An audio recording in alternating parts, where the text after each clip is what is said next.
I unmute myself. So everyone, welcome. This is the special LLP Fall Lecture.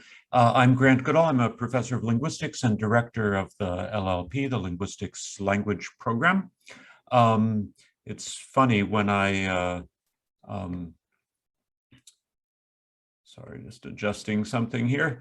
When we first scheduled this talk, I somehow wasn't thinking that that this time of the quarter at 5 o'clock is going to be dark. So I'm at my office here at home, and I don't really have a lighting set up to deal with nighttime situations. But anyway, hopefully I don't look too much like I'm in a cave.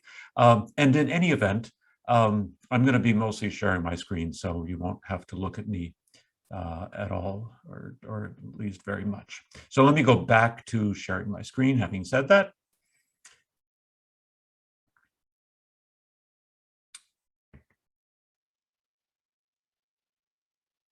So, okay, so we should be good to go now. Okay, so the topic, as you can see, is how to be fluent, or this general topic of being fluent in a language. And so what we want to start with is, what does that even mean to be fluent in a language? And well, we know what it's not like. So this is courtesy of an ad for Rosetta Stone, a commercial language learning app you may be familiar with. Here's, I think, a good example of what it feels like to not be fluent in a language. Morning. What floor?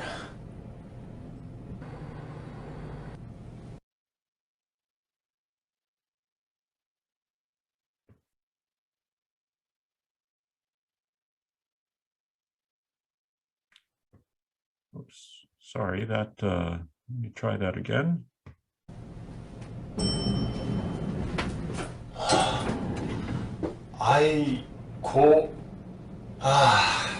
Wake up your English with. So, okay, so that's what it's like when you want to be able to say something and you're not able to. So sorry, I just turned on live transcription, but request, let me see if I can turn that off for myself since it interrupts my screen.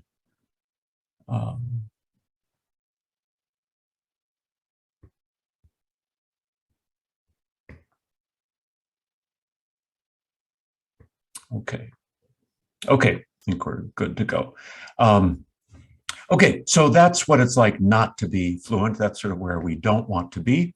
And here's something more like what it's like when you are able to be fluent. Again, courtesy of a ad for Rosetta Stone. I picked up a hot supermodel in Japanese. What a tease. I begged my way out of this police thing on my knees in Portuguese. I closed a massive deal and made a killing for my new boss here in France. I finally understood my Aunt Maria, even Aunt Sangria. Dios mío. Oh, that schnitzel, like I'm one of them. Dazzle them in Deutsch with this laser pointer pen. I lost myself on top to this guy and got a new one on a blind. Start your language journey at rosettastone.com. Our proven method now includes live. Okay, so there you go. That's kind of the fantasy version of what it's like to be fluent, or sort of what we think it's like to be fluent. So the question then is going to be, how do you go from being this guy in the elevator to, well, to this guy in the beer garden, enjoying life with friends, speaking fluently in German or whatever language you want to be speaking. Okay, so most of you are presumably in whatever language you're studying, you're better than this elevator guy, but you're probably not as good as this beer garden guy. That's why you're studying the language. So you're somewhere in between there. And so what we want to know is like, how can I tell where I am and at what stage I am, and how can I get moving through these stages more quickly? And how can I, if my goal is to be like this guy in the beer garden, how can I guess when I'm going to be there, and what can I do to make sure that I get there? So, okay, first of all, some terminology. So we've been using this idea of being fluent, fluency. In fact, professionals in language teaching don't use that term as often as they use the term proficiency. And the reason is that, as we'll see, fluency means something very specific at a sort of a technical sense. And proficiency is a term that we use to talk about how well you do in the language just in real life circumstances.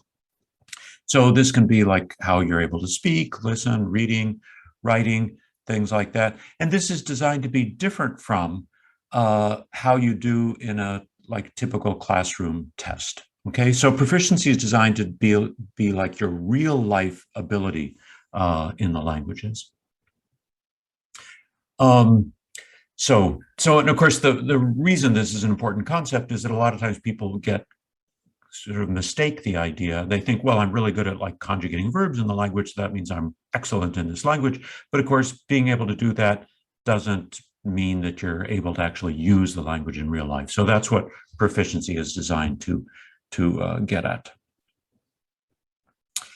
Okay, sorry, just adjust something on my screen. Okay, so we're interested in proficiency in terms of the language program because that's actually what most students are interested in when we talk to them. Okay, not everybody uses that term proficiency, of course, but when you get down to it, what people want is a real life ability in the language. And this is often looked at as kind of the gold standard of language learning. There's lots of other things that are fine in terms of language learning, but when it really comes down to what really matters is how well you could do if we like dumped you on the street of some place where that language is used to see how well you could do. It's also, you can think of it as a way of sort of keeping teachers honest, because when you think about it, when the teacher designs what's done in the classroom and also designs what gets tested, it's like too easy to then achieve success that way. It's like the teacher defines success, and also so then the teacher can define themselves to be successful. Whereas if you're really looking at proficiency, then it's like, okay, it's not really just what the teacher does in terms of the test, it's what the student is able to do in real life out on the street. So that's a way of like really making sure that we're getting at what matters. So in our program, in our language classes here, we actually try to incorporate proficiency in terms of what we do in a number of ways. One of which is, as many of you are probably taking a conversation class and an analysis class at the same time, and you probably already know that the final exam for the conversation class is basically just a conversation, okay, on various topics that you should probably be familiar with by the time you're at the end of the quarter, but nonetheless, it's still basically just a conversation with a speaker or signer of the language. So that in many ways is a kind of proficiency test. Like we're not probing some specific knowledge, we're just saying, how well can you do if you sit down to have a conversation with somebody in this language? In your analysis class, things are a little bit different, but not so different, because there might be like a reading assessment or a writing assessment or a listening, or the equivalent of these types of things if you're taking ASL. So sort of like real life tasks, like, if you're listening to someone speak or watching someone sign, how well can you understand? So that too is like a real life proficiency task that we are testing.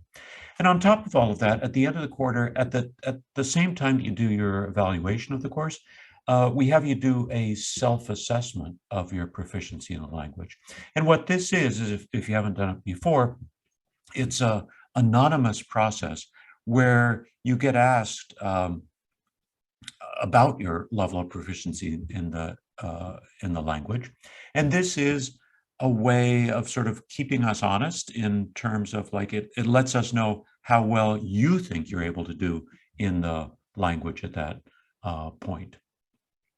So, and by the way, that is anonymous, so it's not a way of us like evaluating you, or it's not a way for you to evaluate your teacher. It's just a way for you to think about where you are in terms of your proficiency in language, and for us to get a sense of where you think you are in terms of the proficiency. So, okay, in evaluating proficiency, here's some good things to look for, some sort of standard things that people look for. One is, like, when you're using the language, how much content are you able to provide? Like, how much information? If you were able to tell a story, how much detail could you go into? If you were going to tell someone about yourself, how much detail could you give about yourself? So that's one thing to watch out for. Someone who's at relatively low proficiency is only able to give sort of a bare bones version, where someone who has a lot of proficiency can go into a lot of detail. Similarly with vocabulary, someone at a low level of proficiency tends to use the same words over and over again because they don't have very many words to deal with, so they do the best with what they have, where somebody at a higher proficiency level can use a range of appropriate vocabulary to really express what it is that they're trying to do.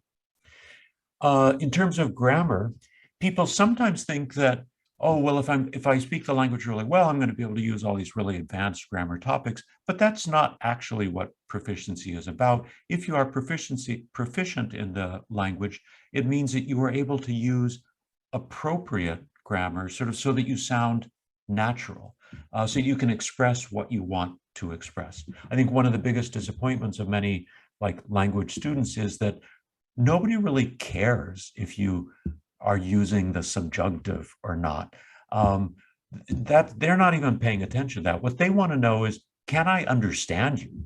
And are you speaking in a natural way that is expressing your meaning? So that's the sense in which people are paying attention to grammar. And that's the sort of use of grammar that you want to be able to develop. In pronunciation, it's really all about how clear and easy to understand are you.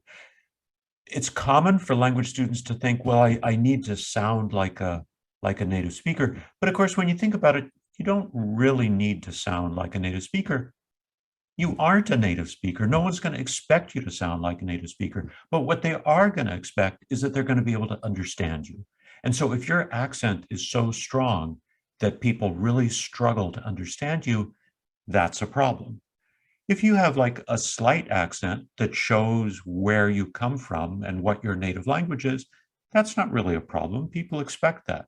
But they also want to be able to understand you without having to strain too much. Okay, so if your native language is English and if you are speaking another language with a very strong American accent, that's going to be hard for people to understand. Okay, or if you are using a sign language and you are signing in such a way that it's like totally obvious that that you are not deaf, that's okay in itself. You're not deaf, and it's it's perfectly fine if people realize that. But you want your signing to be clear and relatively easy to understand. Okay, fluency. Here's where you get to the technical sense of this term. Fluency refers to specifically like the rate of speech, whether it's smooth and flowing.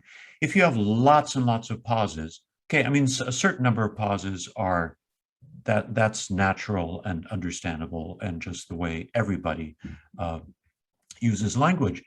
But if you have lots of pauses, that's sort of what happens when you are not very proficient in the example in the language, and as you are struggling to like think of the next word or think of what to say.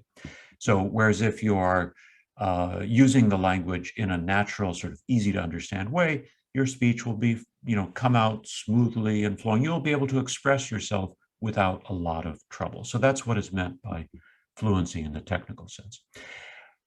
Overall, someone who is at a high level of proficiency is easy to listen to, whereas somebody who is at a low level of proficiency is kind of hard to listen to. okay? And, you know, regardless of your native language, we've all had this experience of, you know, if you as a listener have to really struggle to understand what the person is saying, that's because the person is at a relatively low level of proficiency. Okay, so I'm going to have you listen to someone who is not a native speaker of English, and I want you to listen to this. This is Mark.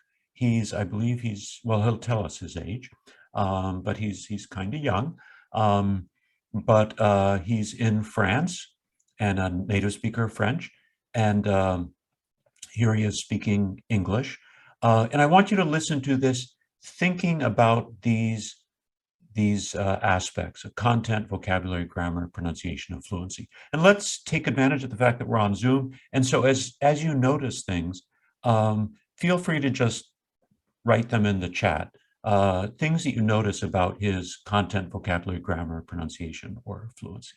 Okay, so here we go.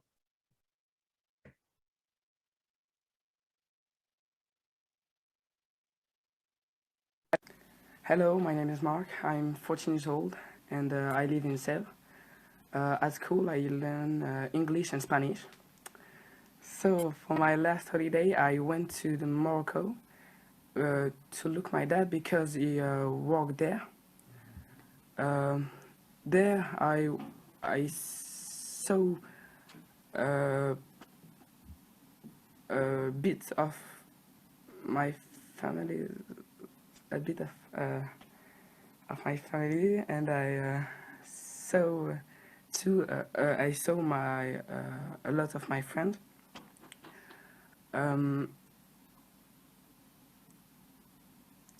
I went to my family's home, and I play with them.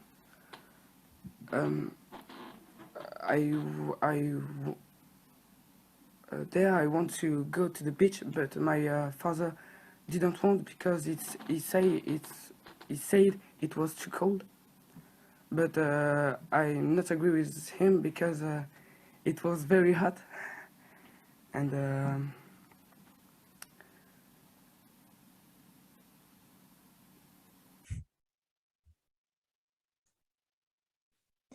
Okay, so there we go. I'm loving your comments. A lot of great observations.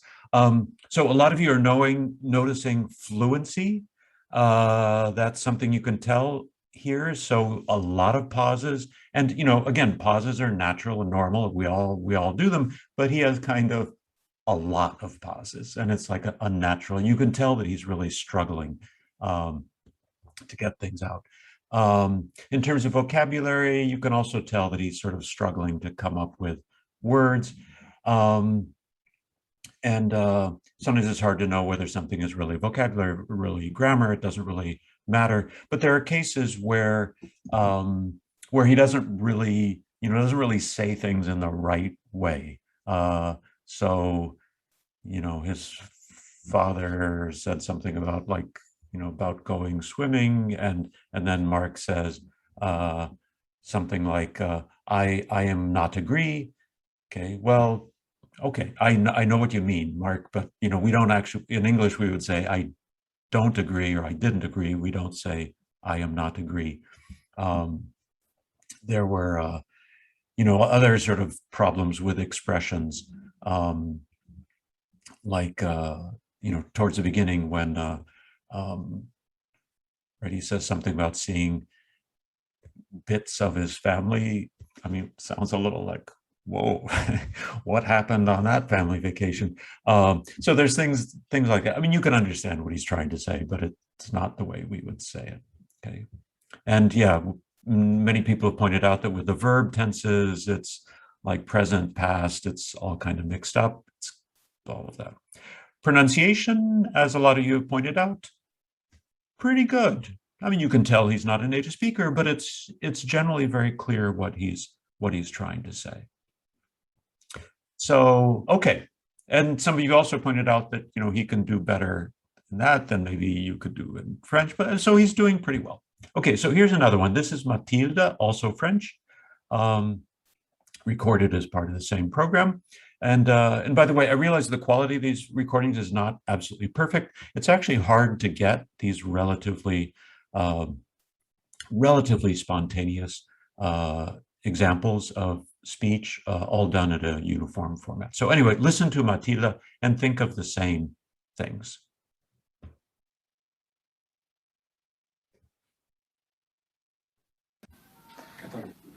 Hello, my name is Mathilde, and I live in Ville d'Avray, in Paris suburbs. I like doing sports like basketball or handball. And during the weekend, I like going to the cinema or spending time with my friends, with my family.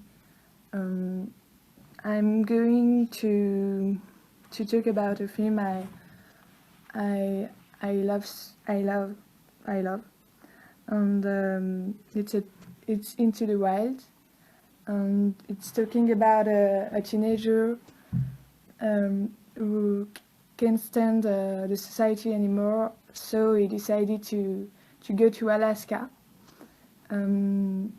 He began to travel in America.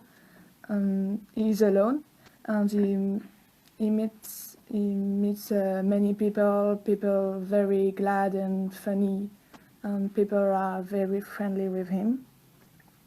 And he finds a little house in the mountain, but he can't return in his house because the river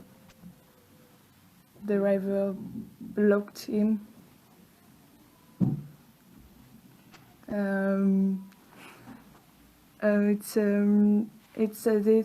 This film is talking about a man lonely, but it's a very good film. Okay, there you go with Matilda. So again, a lot of great comments here. Yeah, so I agree with what some people mentioned, that yeah, she seems a little bit nervous. Actually, Mark maybe did also in different ways, but she maybe seems a little bit nervous. But of course, you know, who wouldn't be if someone's filming you as you're trying to say something in a language that you don't speak that well. But nonetheless, as a lot of you notice, she does pretty good. She's doing something pretty complex, more complex than what Mark was doing. She's telling us what happened in a movie, and that's, you know, that's a little complicated, and it's that's a little bit hard to do. As you probably picked up on, the movie was Into the Wild, which maybe some of you know. It's actually a really good movie. So in terms of content, she's again doing something pretty complicated, pretty good vocabulary, grammar. I think all of that seems really pretty good. Pronunciation, yeah, pretty good. But we maybe notice some problems that we didn't notice with Mark, and that may be because she's doing something that's more ambitious than what Mark was doing.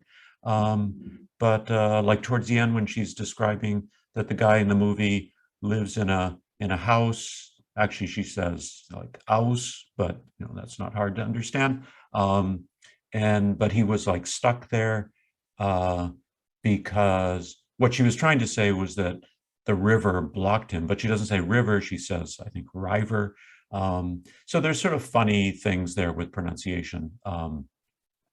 But, you know, anyway, yeah, she talks about the aus, playing handball for handball. So anyway, but things are still pretty well pronounced. Fluency, better than Mark probably, but still you can notice some problems, right? So she has a lot of fillers, a lot of hesitations and things as she's struggling to know what to say. And again, as you pointed out, the being filmed and being in this sort of artificial situation probably doesn't help. So if you're going to rank these two, I think, and a lot of you have actually already mentioned this, that I think you would do it like this, right? That Mark is not quite as proficient as Mathilde. So, okay, let's add somebody else. This is Tiffaine, also recorded as part of the same program, so she's also French. So take a listen to Tiffaine and let me know what you think.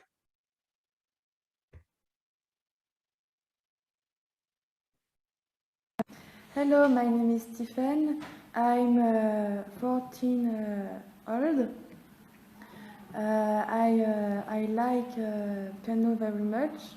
I swimming school. I dancing. I go at cinema.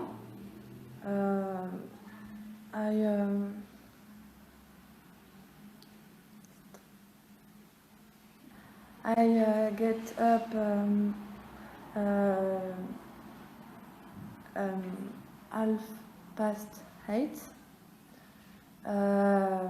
8:30.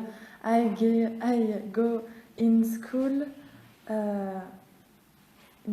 at 9:00.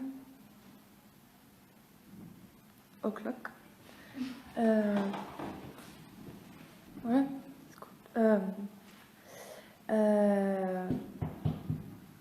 I hate pasta. I love pasta, and I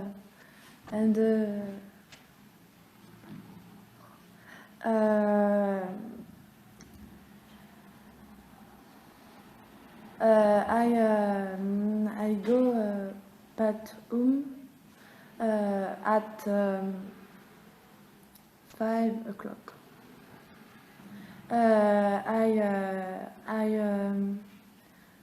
My homework.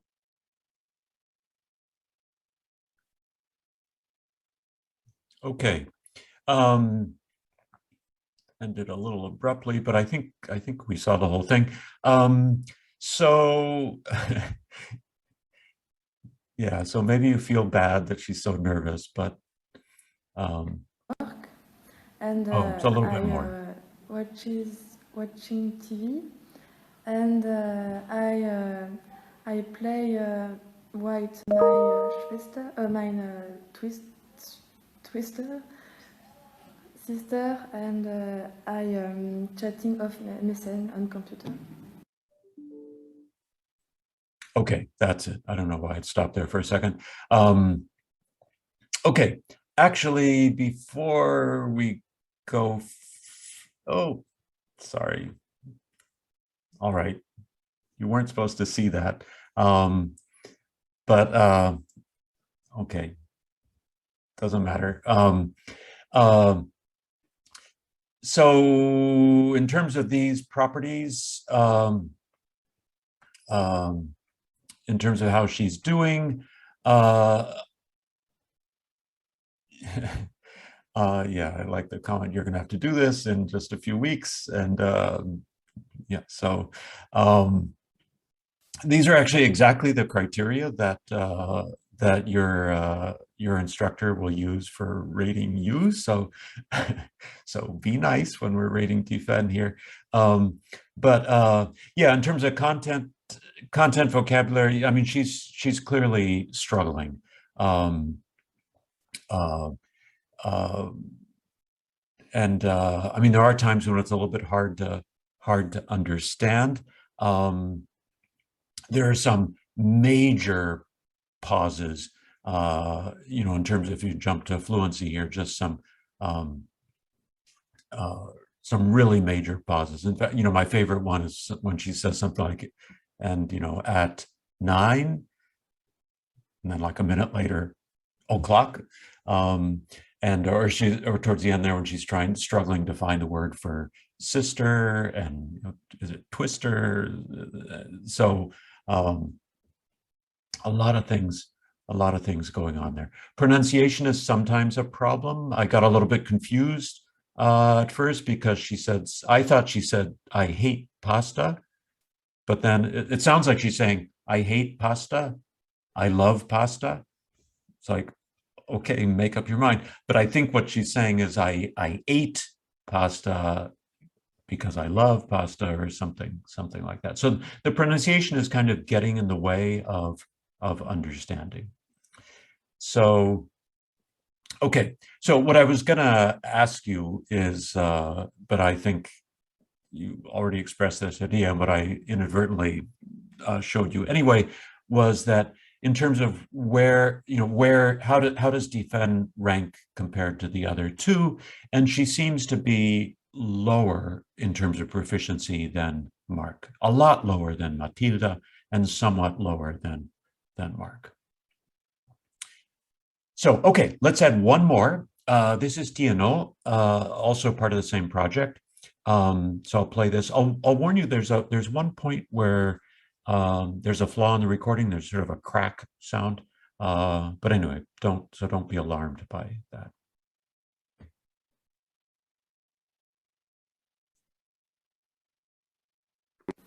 All right.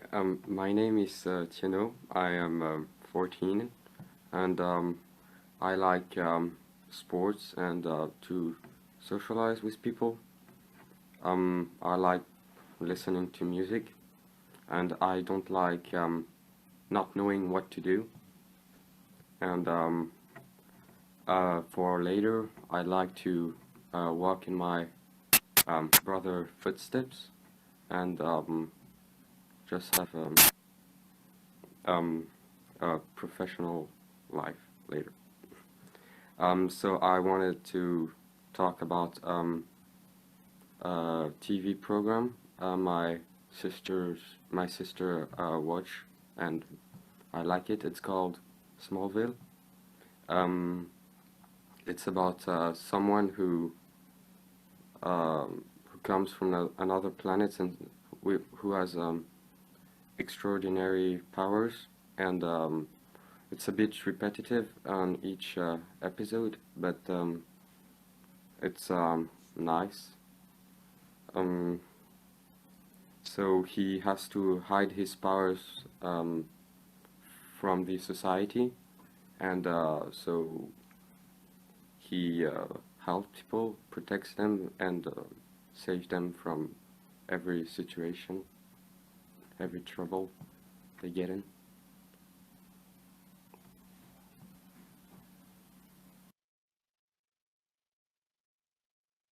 Okay, so now, before I show you anything else, let me ask you how you think he compares to the others that we've seen. So we put like Tiffen was at the bottom, then Mark, and then Matilda. So how do you think he compares? And I'll do this in a poll, so you should see this now.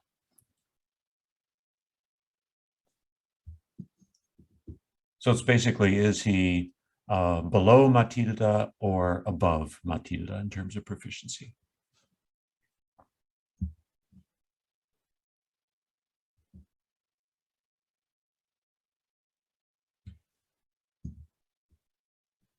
And for those of you watching this later on in a recorded video, you won't be able to see this, but I'll say the results in just a second.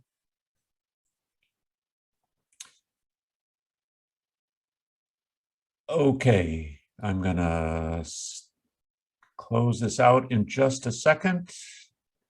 So last chance.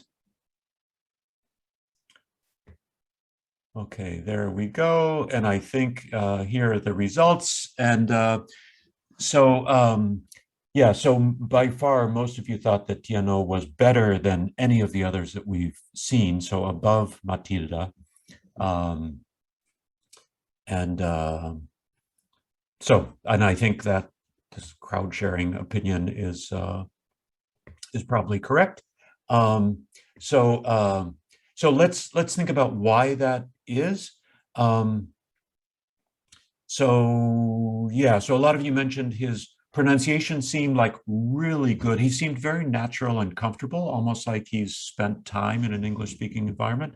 I don't know if that's the case, but that he's able to tell us in terms of content. So he tells us about a TV show, one that maybe some of you recognize. And so he doesn't go into a lot of detail, but he tells us some things about the show. But what's actually, I think, really noticeable is that he says things that are kind of original and, things that like a native speaker might say. So when he says what he likes to do and doesn't like to do, he likes sports. That's like, okay, the usual sort of thing. I don't like not knowing what to do.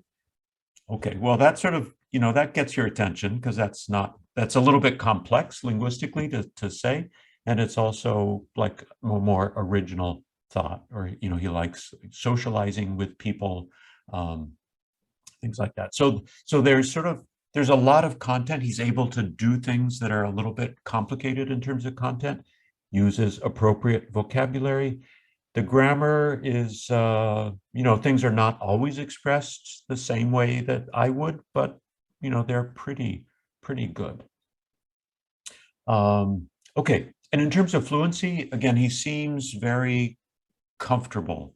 Again, it's perhaps, not as fluent as a native speaker would be, but he's still, it seems, it's easy to listen to, right?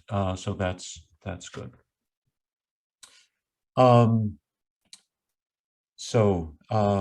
Okay, someone's asking where you can watch. Oh, actually, I probably misinterpreting the questions. If you're wanting to know where you can watch these recorded videos of these speakers, they actually used to be publicly available. They're not anymore. I fortunately, I like downloaded them when they still were, so we still have access to them. But you're probably asking about where this this evening's session. We'll be sending out an email. We'll be posting that. The department will be posting this, and we'll make it available and send out the link on an email. So, okay, let me go back here then. So TNO, we're going to put there at the top. We're going to collapse these categories. So we now have 4 levels of proficiency, and you can, so the idea here, so you can get sort of an intuitive sense of what these levels of proficiency are like, and you can feel that, okay, Tifen, a little bit worse, or Mark, a little bit better than Tifen, Matilda, a little bit better than Mark, and Tiano, a little bit better than Matilda. Okay, and so then how can we, describe these levels or give labels to them so we don't have to say the, Mark level or Matilda level? Well, it turns out there are scales that are used to describe proficiency. The first scales that were used within the US were by the ILR, which is the Interagency Language Roundtable, which was a government, sort of intergovernmental agency in the US to try to quantify and standardize levels of proficiency. So here, what you see are some examples of that. But now it's much more common, instead of those ILR levels, to see ACTFL levels. ACTFL is the American Council on the Teaching of Foreign Languages. This is an organization of foreign language teachers. And as you might imagine, teachers were not so thrilled about this government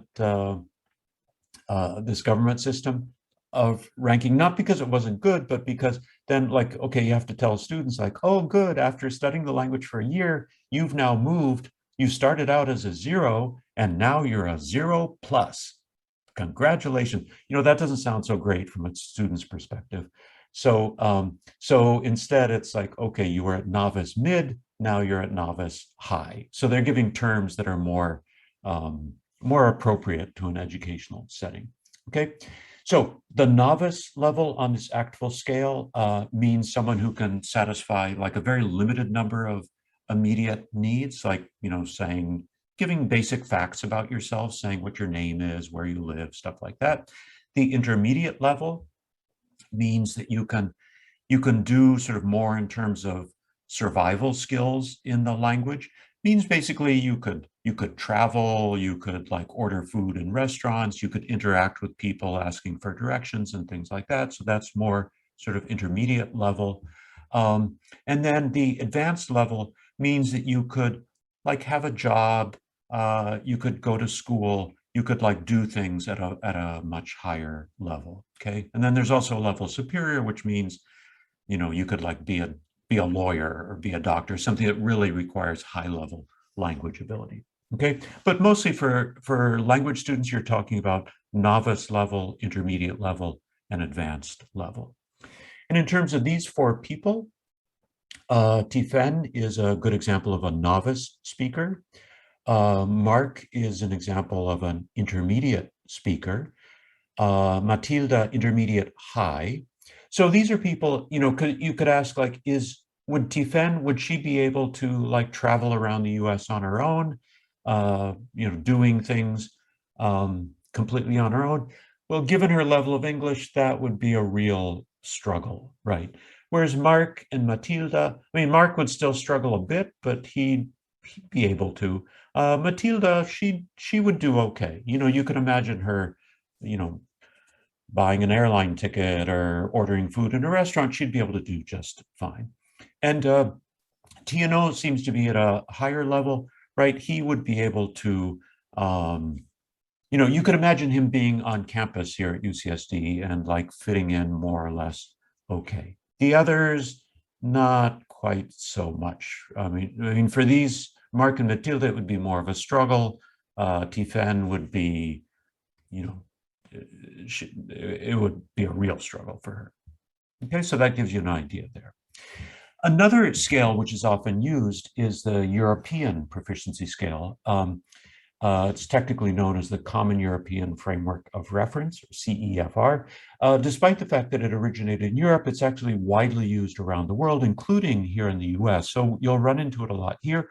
A lot of people find it actually easier to use. It's sort of a more learner-friendly type of scale, whereas the actual scale is sort of more designed for teachers to rate you, but the European scale is more for people to rate themselves. So it's framed in terms of what are called can-do statements, what you can do. So you just sort of ask yourself what you're able to do. So there's the A level, A1 and A2, where you can do these kind of simple and routine tasks. The B level, B1 and B2, where you can do things like travel and sort of engage in interesting conversations with people. And at the C level, where you're able to do more professional types of activities, or like do things that a student would do at a university, or where you're using the language in your job. And for students, you're mostly looking at these A and B levels, A1, A2, and B1, B2. And it turns out that these four people are designed, they were chosen in these videos because they're thought to exemplify exactly these levels. So Tifen, A1, Mark, A2, Matilda, B1, and Tiano, B2. So if you hear those terms, and you very likely could, you know, someone will say, oh, I'm at A2 level, or I'm at B1 level. This is what it's referring to. So the question now, of course, is, where are you? And given the self-assessment activity that we do at the end of every quarter that I mentioned earlier, we ask people, okay, if you were going out to dinner with a native of this language, a native speaker or a native signer, how well would you be able to do? And we give people a 10-point scale, and then sort of behind the scenes, we can convert that to the scale that we were just looking at here. So according to students themselves in our courses, students who finish one quarter end up at a level, at this A1 level. Okay, so I'm sure a lot of you are probably in 1A, 1AX now. That means that you are, I don't know if this will make you happy or sad, but it's in whatever language you're studying, you're probably similar to Tifen. Okay, so, you know, the bad news is maybe, well, you can't really say very much, but the good news is that you're going to be really cute when you do it, right? Just like Tifen is, it's adorable how she's trying to express herself, and she does pretty well. I mean, it's certainly better than nothing. People finishing 1B, BX are going to be a little bit more like Mark. People finishing CCX are going to be kind of on the borderline between Mark and Matilda, between A2 and B1. And people finishing 1D, 1DX, so finishing the fourth quarter, are going to be more firmly like Matilda. Okay? So at that B1 level on the European scale, or sort of intermediate high on the American scale.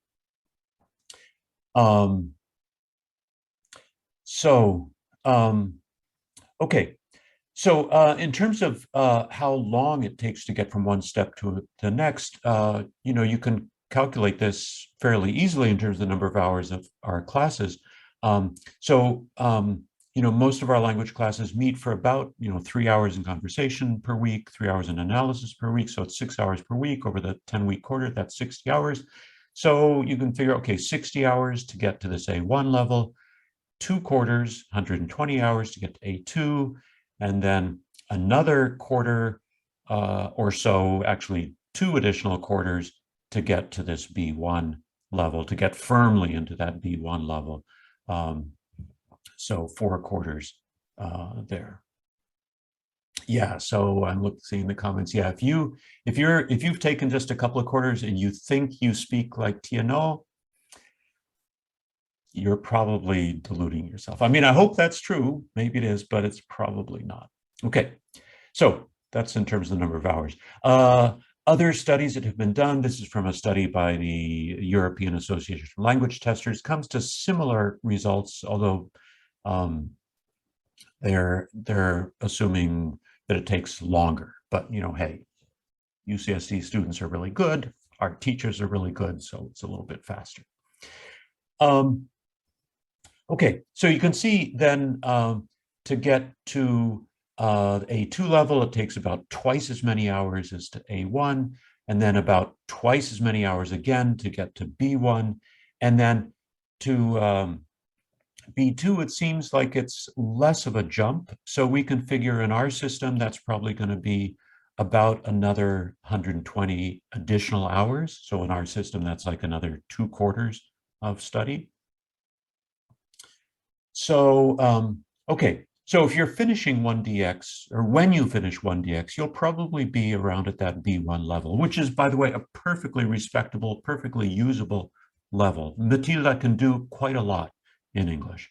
And if you want to go beyond that, you're gonna probably need to do another couple quarters in the language. And we'll talk about what that could be. Okay, these guys, to go back to where we started, he's probably there along with Tifen, and this guy is probably, roughly at that TNO type level, B2, okay?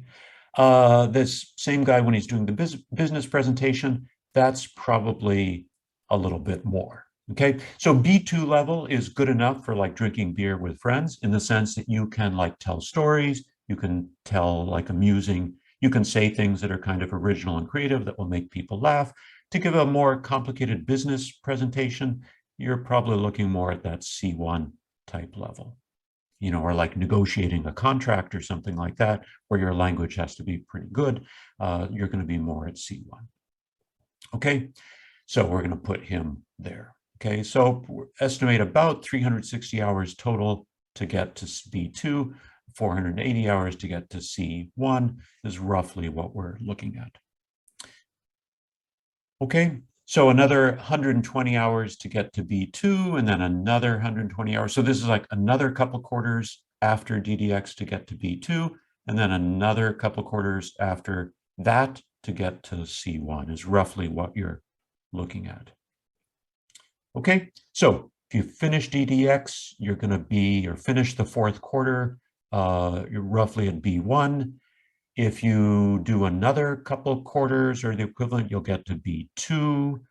If you do another couple quarters or the equivalent beyond that, you'll get to that C1 level. So how do you do that? Well, if you're going to go beyond B1, if you're in one of the languages that we teach in the linguistics department, then for those languages, for many of them, you're going to look for additional courses in the literature department, where they have higher level courses in those languages. In some languages, we have additional courses within the linguistics department itself. Or you can also, we encourage people to look into study abroad because they have lots of programs, and that's a way that you can get in a lot of, you can pack in a lot of hours and progress very, very quickly in the language. If you do go abroad, keep in mind that, it's all about time. So 1 year is going to be better, better than a semester. And actually 1 year, because it's sustained, 1 year is going to be better than doing 2 separate semester programs. Or even like 1 full semester is going to be better than doing like 2 individual summer sessions. So the longer you can go and the more sustained period of time seems to make a difference. People learn more where they're there for sustained longer periods of time, okay? Which kind of makes sense. Also, when you're choosing a program, pay attention to the total number of hours that you're going to be actively engaged with a language. So actively engaged with a language could be you're taking a class in the language, or you're holding a job in the language, or you're in a homestay program. Homestay programs can be wonderful because there you're interacting with a family in the language, basically from the moment you get up until the moment you go to bed. And that all of that counts. Okay, it doesn't have to be in a class. Any type of interaction you have. The important point to keep in mind is that there has to be hours of using the language, interaction with the language. Just walking down the street doesn't count, just like setting foot in the country doesn't count. You have to have that interaction with the people, and that can often be hard to have. People on the street aren't just necessarily going to want to just talk to you. But that can be hard to have unless you are in an organized class or some sort of organized activity, or in a homestay program where you are really interacting in the language. Okay, so just look, you can calculate like how many hours a day am I going to be interacting in that language? And that will give you an idea of how quickly you are progressing to that goal of getting to B2 or C1 or whatever level you want to attain.